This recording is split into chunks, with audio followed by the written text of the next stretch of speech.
I want to show you guys. Look at the tree line on the berm. Am I crazy, or did they take out a bunch of trees?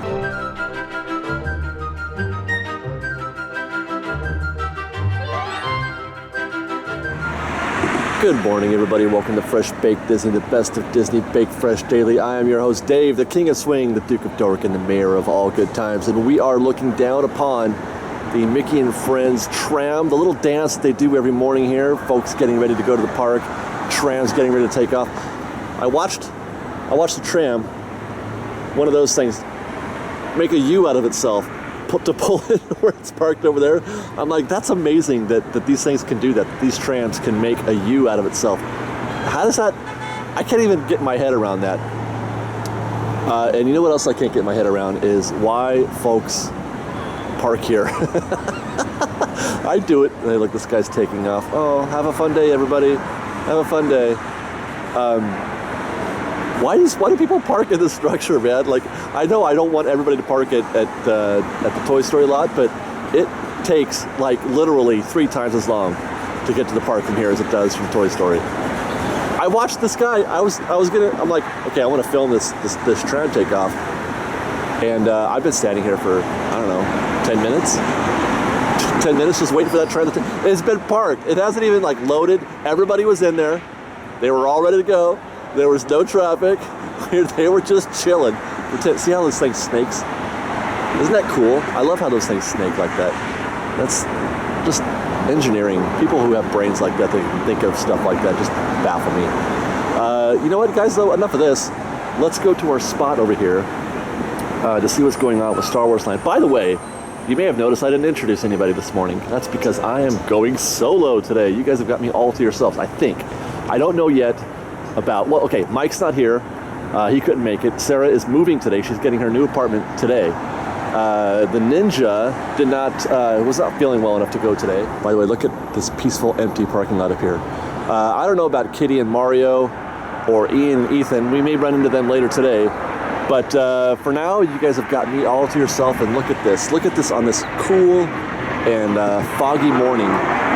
All kinds of demo has happened since last week. I can't even guess which is which. I'll put up a photo of last week's stuff, but you can see that, I mean, significantly more things have been demoed. Oh my, hello birds. And I don't even know if you can see this because it's so foggy right now. But there is just dirt everywhere. There are mounds of dirt, all kinds of, tractors and backhoes and excavators.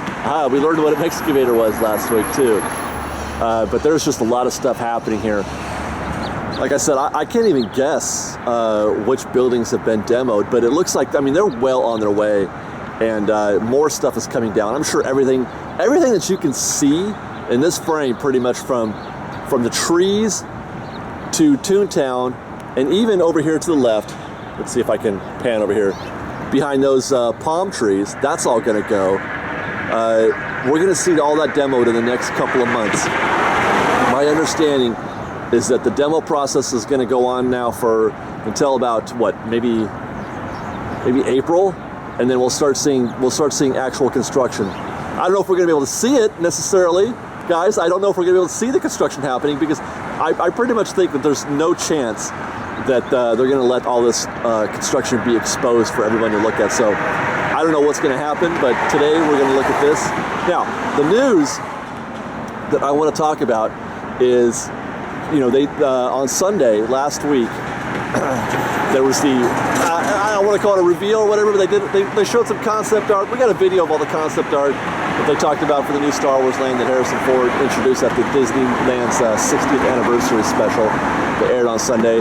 And there was talk about we know that at least one of those attractions is going to be a simulator, probably the Millennium Falcon, but there's the other one in that big building, which is probably going to be somewhere where, somewhere near the back here, actually. I think this area that we're digging up right here is going to be where the new big major attraction is going to be. And there's debate about whether or not it's going to be in a simulator, because the screenshots that we saw, the concept art that we saw on the 60th didn't look like a roller coaster to me. No, it did not. It looked like a simulator to me. But there's talk. And what people are saying is that there's not enough room for a roller coaster. That is whoever's putting that out there is crazy talk. That's crazy. This is the biggest land in the park, and that building is the biggest building of any what do you call it, attraction in the park. It's bigger than Big Thunder, Space Mountain, Pirates, you name it. I don't know about Pirates, actually. Pirates has 2 show buildings, but that's a huge, huge dark ride. But I digress. There is plenty of room for a roller coaster in there. There's room for 2 roller coasters in there, you guys. So you could fit Big Thunder and Space Mountain in the space we're looking at alone right here. So chill on that. Plenty of room for a roller coaster. The idea, though, is that I think they want it indoors because it's a space battle, and you can't have a space battle during the day. Or I mean, in the light, because space doesn't happen in light, right? So I don't know if that makes any sense. But and by the way, is this boring? Me just yapping while you stare at the empty lot? I don't know. We'll see.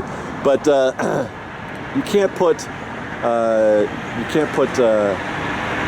roller coaster that happens in space in the middle of the daylight. It has to be indoors. So I get it. I get it that it has to be some kind of dark ride type thing. But at least give me some movement, is all I'm saying. Give me some movement and some action and some practical effects. Don't just make me look at a screen, please, or I'm going to freak the F out, okay? Before I continue on this little tirade, I want to show you guys, look at the tree line on the berm. Am I crazy, or did they take out a bunch of trees? Guys, I'm going to put up a photo again, and let's take a look at this compare. But I'm seeing, because remember before, where that, I don't know if you can see where I'm pointing, if it's matching up, but where that green fence says there was a hole, it was a path to get into that area. That's the backside of the Rivers of America, just past the Hungry Bear. Not a lot going on there, but there were more trees there, were there not? I know it's foggy and I can't see everything. I might have to come back up here later today to see, but I'm telling you, I think that they cut some of those trees down. We've got lots more videos for you to see, so grab a churro and check out our Star Wars Land updates from the Knothole Gang, or maybe our Secrets in History videos. Or you can just watch all of our weekly trip reports and have your mind blown by how much fun we're having. We truly are the best of Disney Bake Fresh Daily. And don't forget, you can support Fresh Baked by joining our Patreon campaign or by buying a Fresh Baked t-shirt. Thanks again for watching, everybody. Fresh Baked! The whole idea with Star Wars Land is to beat Harry Potter. Not to meet it, but to beat it.